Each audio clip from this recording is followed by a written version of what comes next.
समीचीन विकल्पों का सम्यक समाधान। सुनिए परम पूज्य श्रमण श्री सुप्रभ सागर जी महाराज के मुखारविंद से YouTube चैनल सुप्रभ उवाच पर शुभाशीष परम पूज्य श्रमणाचार्य 108 श्री विशुद्ध सागर जी महाराज। सानिध्य श्रमण सुप्रभ सागर जी महाराज, श्रमण प्रणत सागर जी महाराज। पुणे आर्जक श्री रविंद्र जयश्री, कुमारी परिणा गहाणकर अमरावती, 100 मोक्षता राजस डोन गावकर औरंगाबाद। ओम नमः सिद्धेभ्य। नमो नमः सत्वतीर्थंकराय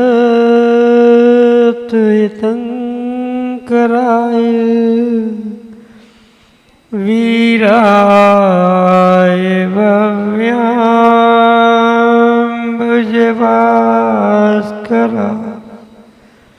अनंतलोकाय सुरार्चिताय देवादिदेवाय नमो जिनाय देवादिदेवाय नमो जिनाय।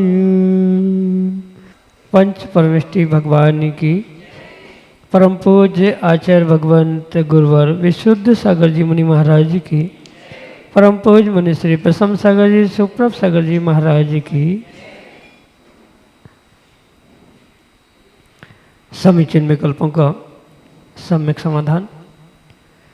सम्यक ज्ञान की वह अलौकिक विधा जो हमारे जीवन को सम्यक ज्ञान रूपी ज्योति से ज्योतित करते हुए कल्याण का पथ प्रशस्त कराने वाली है। क्योंकि जहाँ अज्ञान है वहाँ संसार है, और उस संसार से मुक्ति का एकमात्र उपाय समीचीन विकल्पों का सम्यक समाधान, जो कि हम सभी परम पूज्य आचार्य भगवंत गुरुवर विशुद्ध सागर जी महाराज के मंगल सभा से परम पूज्य मुनि श्री सुप्रभ सागर जी महाराज के मुखारविंद से प्रतिदिन प्राप्त करते हैं। तो ऐसे आत्मकल्याण की अनूठी विधा से आप भी जुड़ने का प्रयास करें और अपना समीचीन विकल्प भेजते हुए परम पूज्य मुनि से उसका सम्यक समाधान प्राप्त करें। प्रारंभ करते हैं आज का सम्यक समाधान। और आज के पहले विकल्प के लिए श्रीमती चंदा जैन, डॉक्टर मगन जैन, आष्टा मध्य प्रदेश से महाराज जी के चरणों में बारंबार नमोस्तु निवेदित करते हुए अपना समीचीन प्रश्न करें कि महाराज जी अनुग्राहक भाव क्या होता है। पूर्व वैर के संबंध से परस्पर विरोधी हुए प्रथम, द्वितीय और तीसरे नरक के अलावा अन्य नारकियों की यह भाव उत्पन्न क्यों नहीं होता। हमारे समीचीन विकल्प का सम्यक समाधान करने की कृपा करें। नमोस्तु नमोस्तु। ओम नमः सिद्धेभ्य।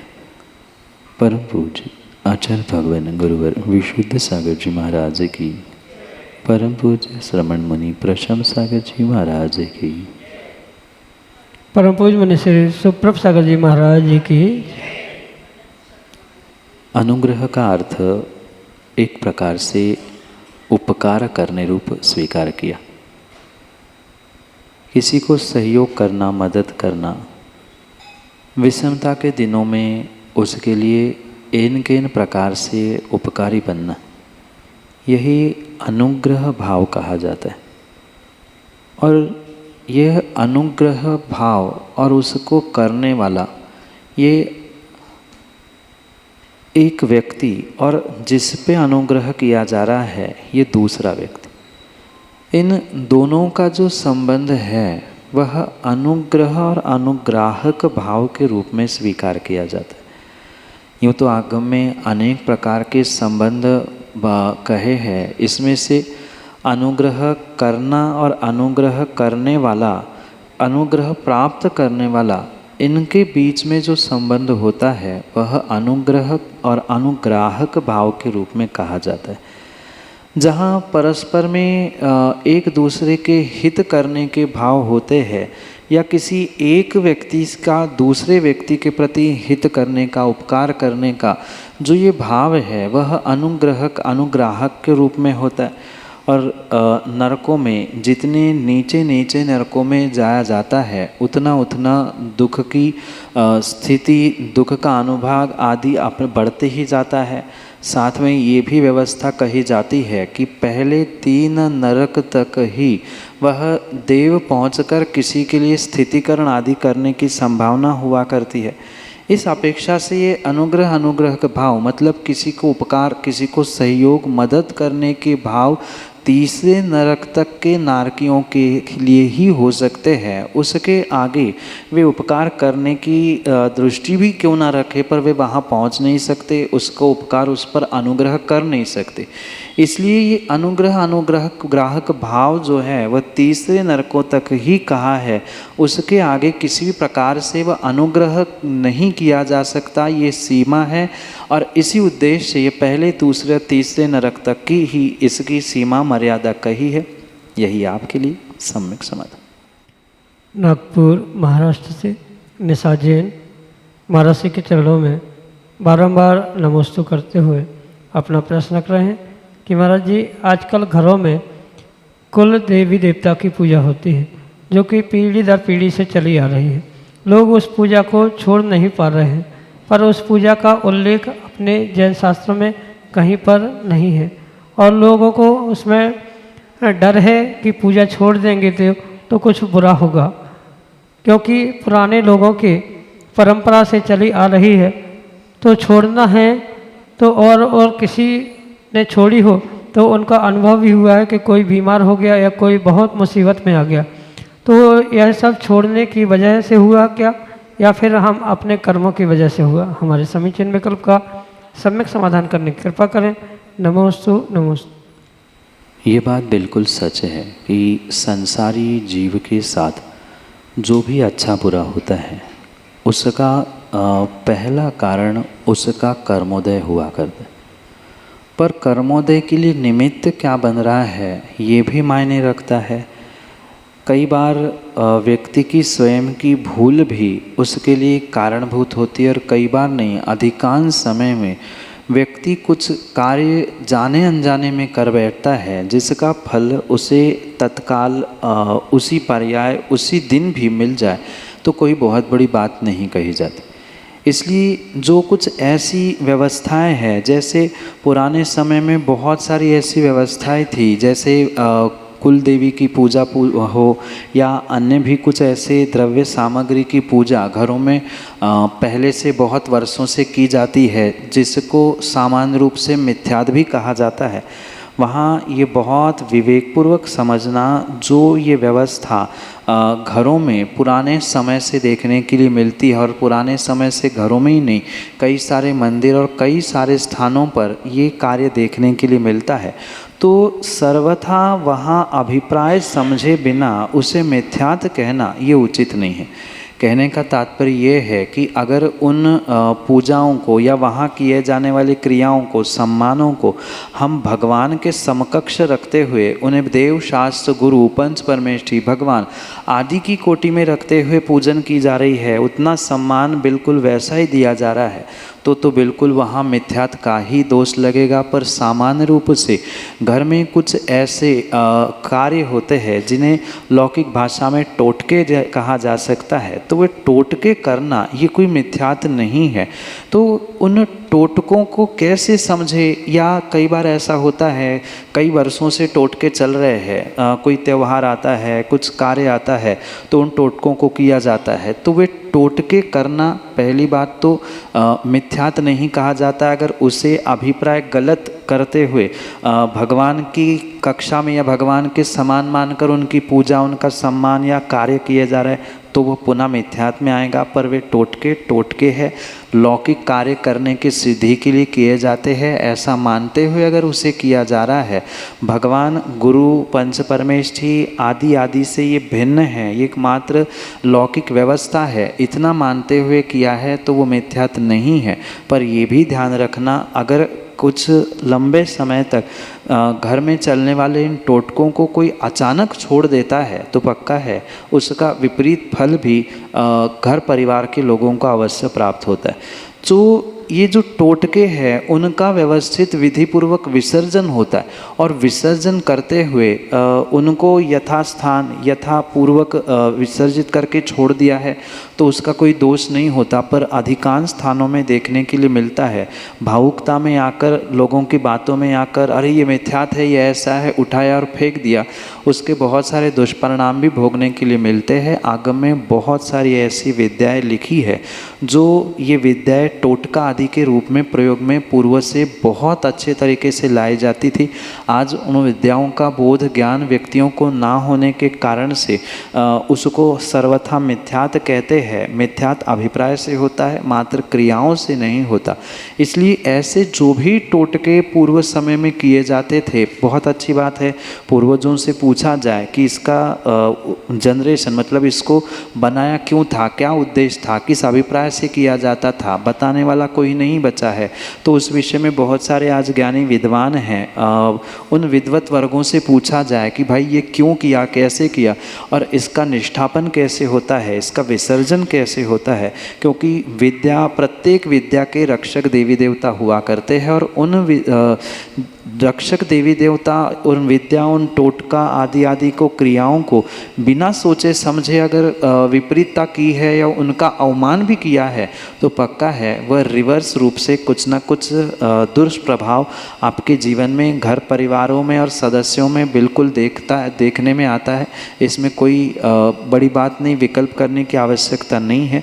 पहले तो ये क्यों किया था, किस लिए किया था, इसका उद्देश्य क्या था, साथ में अगर उसे छोड़ना भी है तो कैसे उसे छोड़ा जा सकता है, उसका निष्ठापन, उसका विसर्जन किस प्रकार से कर कैसे क्षमायाचना करते हुए उन विद्याओं को यथास्थान भेजा जाता है, ये पहले समझना होगा। गलती हुई है तो जो इस विषय में जानकार है उनसे मिलकर उसको व्यवस्थित किया जाए, उनसे क्षमायाचना करते हुए पुनः विधिवत निष्ठापित करके छोड़ दिया जाए तो वो दोष नहीं लगेगा। अन्यथा कुछ न कुछ दुष्परिणाम उस छोटे छोटे टोटकों से भी रिवर्स आते हुए प्राप्त होते हुए देखने के लिए मिलते हैं। यही आपके लिए सम्यक समाधान। सुनील पाटनी, नागपुर, महाराष्ट्र से महाराज जी के चरणों में नमोस्तु करते हुए अपना प्रश्न रख रहे हैं कि महाराज जी, तप और त्याग में क्या अंतर है? हमारे समीचीन विकल्प का सम्यक समाधान करने की कृपा करें। नमोस्तु महाराज जी, नमोस्तु। तप और त्याग में बहुत अंतर है। इच्छा निरोधो तपा, यानी इच्छा का जो निरोध है, इच्छा के छोड़ते हुए या इच्छा के विसर्जन के साथ जो कार्य किया जाता है वह तप है। निरोध का अर्थ ही है इच्छा को रोकना, इच्छा को दूर करते हुए अपनी साधना करना, ये तप कहलाता है। और वही स्वस्याति सर्गोदानम, यानी स्वयं के द्रव्य को दूसरे के और अपने हित के लिए, उपकार के लिए जो दिया जाता है वह एक प्रकार का दान रूप त्याग कहा जाता है। क्योंकि त्याग की बहुत सारी परिभाषाएं हैं। त्याग सर्वथा पूर्ण रूप से तप ही हो आवश्यक नहीं है।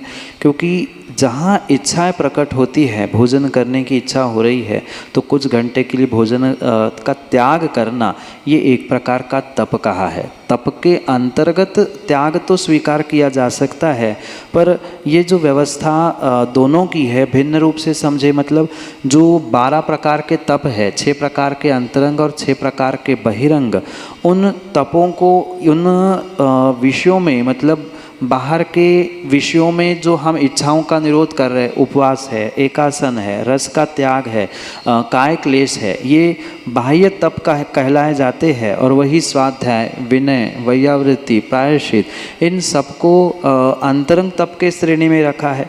तो सीधा सा गणित इतना है, जहाँ इच्छाओं का निरोध किया जा रहा है उसे तप कहा जाता है, और बुद्धिपूर्वक दूसरे के उपकार के लिए स्वयं का द्रव्य जो दिया जा रहा है, विसर्जित किया जा रहा है, उसे दान कहा है। क्योंकि त्यागो दानम, ऐसी परिभाषा आचार्य भगवंतों ने की है, जहाँ दान दिया जा रहा है, मुख्यतः से जो 4 प्रकार के दान कहे जाते हैं उसे व्यवहार से त्याग धर्म कहा जाता है। निश्चय से जो अन्य भी प्रकार का विसर्जन, यानी भविष्य के लिए मैं अमुक वस्तु का सेवन नहीं करूँगा, भविष्य के लिए मैं अमुक कार्य नहीं करूँगा आदि जो प्रत्याख्यान रूप कार्य किया जाता है उसे भी आगम में त्याग कहा है।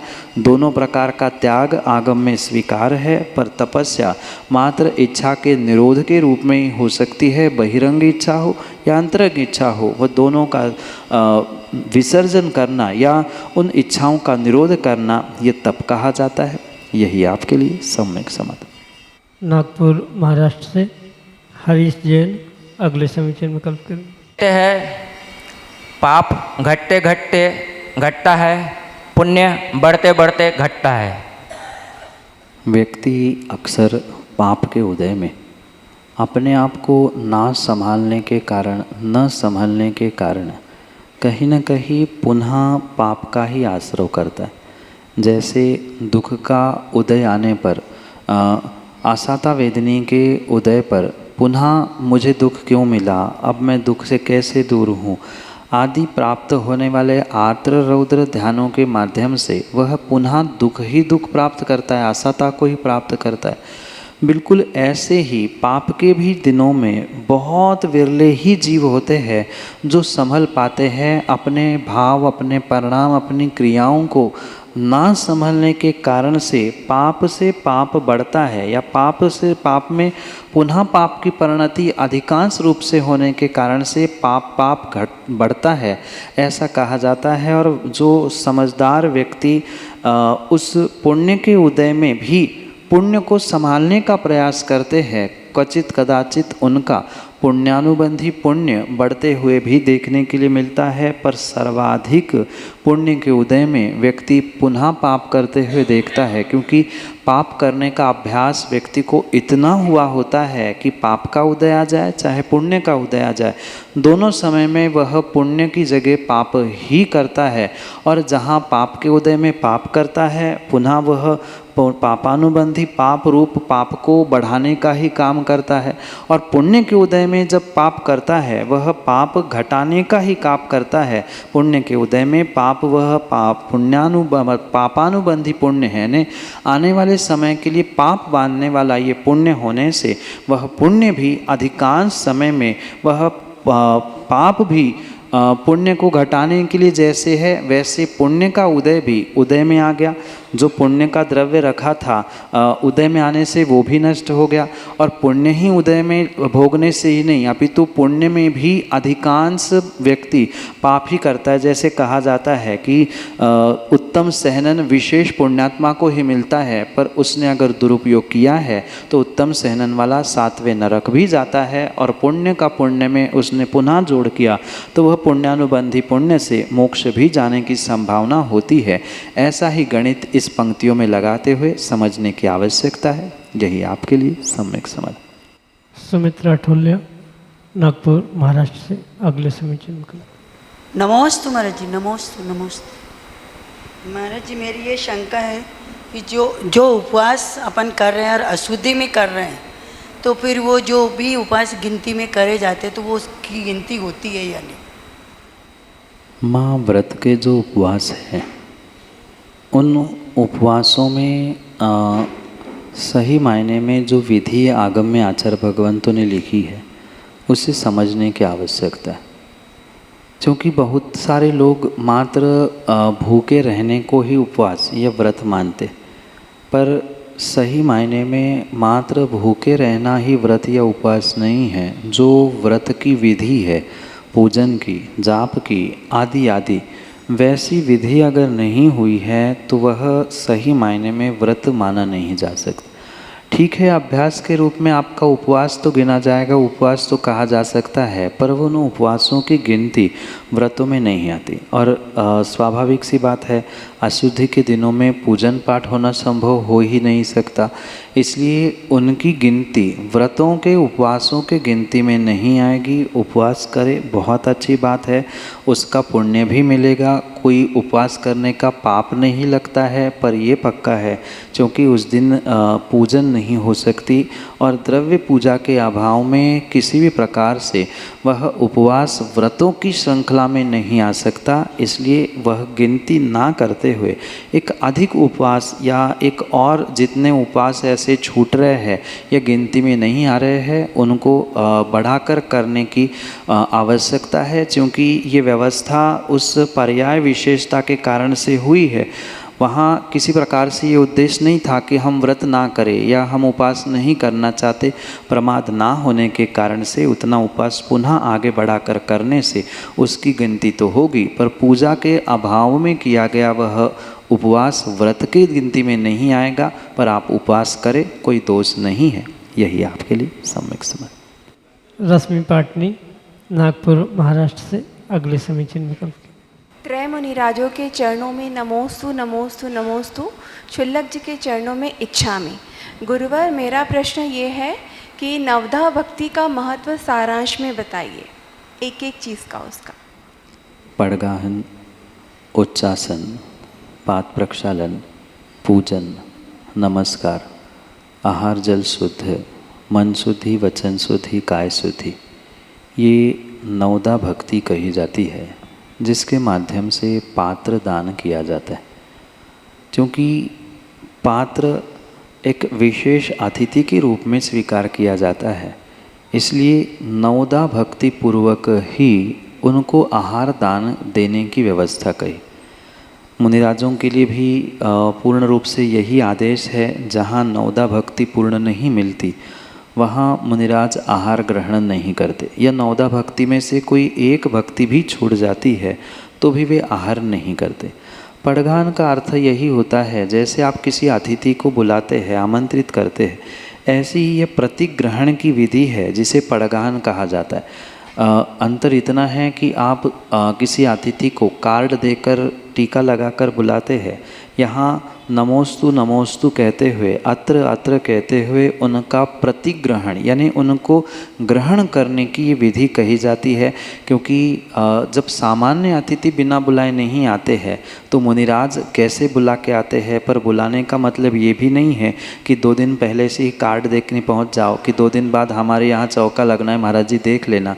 तो ऐसा कहने पर पुनः आप प्रतिग्रहण पड़गान नहीं कर सकते, या उसकी और भी व्यवस्था है।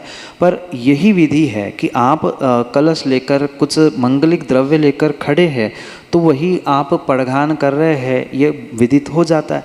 तो ये पहले उस प्रतिग्रहण की पड़गाहन की विधि कही, फिर उच्चासन कहने की आवश्यकता नहीं। जो भी आते हैं, हम ज़मीन पे तो किसी को बिठाएंगे नहीं, तो उनको बिठाने के लिए उच्चा आसन दे देना। और जो आए हैं घर में, कोई सामान्य भी व्यक्ति आता है, दामाद वगैरह भी आते हैं, तो पहली बार उनके पाँव पखारे जाते हैं। तो ये 3 लोग के नाथ है जो मुक्ति वधू को वरने जा रहे हैं, उनका भी सम्मान पाद प्रक्षालन करके करना आवश्यक था, इसलिए उनके लिए पाद प्रक्षालन किया जाता है। और पाद प्रक्षालन के बाद जैसे एक पूजन अष्टद्रव्यों से की जाती है, पूजन करना यानी सम्मान करना, आए हुए अतिथि का सम्मान भी आवश्यक है। तो 8 द्रव्यों से पूजा करते हुए सम्मान और सम्मान पूर्वक ही हाथ जोड़ना नमस्कार कहा जाता है। और जो आपने बनाया है वह बनाते समय आपकी क्या सही मायने में मन की, वचन की, काय की शुद्धि थी कि नहीं शुद्धि, और जो भोजन की भी आहार जल शुद्ध है, इन सब के बारे में शुद्धि बोलना। क्योंकि छल कपट करते हुए या किसी कषाय से युक्त होते हुए तो आप आहार नहीं दे रहे हैं। अशुद्धि में मतलब वस्त्रों की, शरीर की, भावों की अशुद्धि तो वहाँ नहीं है। जो भोजन बना है वह शुद्ध है कि नहीं, इस सब की गारंटी देते हुए ये कहा जाता है कि मन शुद्धि, वचन शुद्धि, काय शुद्धि और आहार जल शुद्ध है। ये इस प्रकार से संक्षेप से नवधा भक्ति का महत्व आपके लिए सम्यक समाधान से। समीचीन विकल्पों का सम्यक समाधान सुनिए परम पूज्य श्रमण श्री सुप्रभ सागर जी महाराज के मुखारविंद से। YouTube चैनल सुप्रभ उवाच पर शुभाशीष परम पूज्य श्रमणाचार्य 108 श्री विशुद्ध सागर जी महाराज। सानिध्य श्रमण सुप्रभ सागर जी महाराज, श्रमण प्रणत सागर जी महाराज। पुणे आर्जक श्री रविंद्र जयश्री, कुमारी परिणा गहाणकर अमरावती, 100 मोक्षता राजस डोन गावकर औरंगाबाद।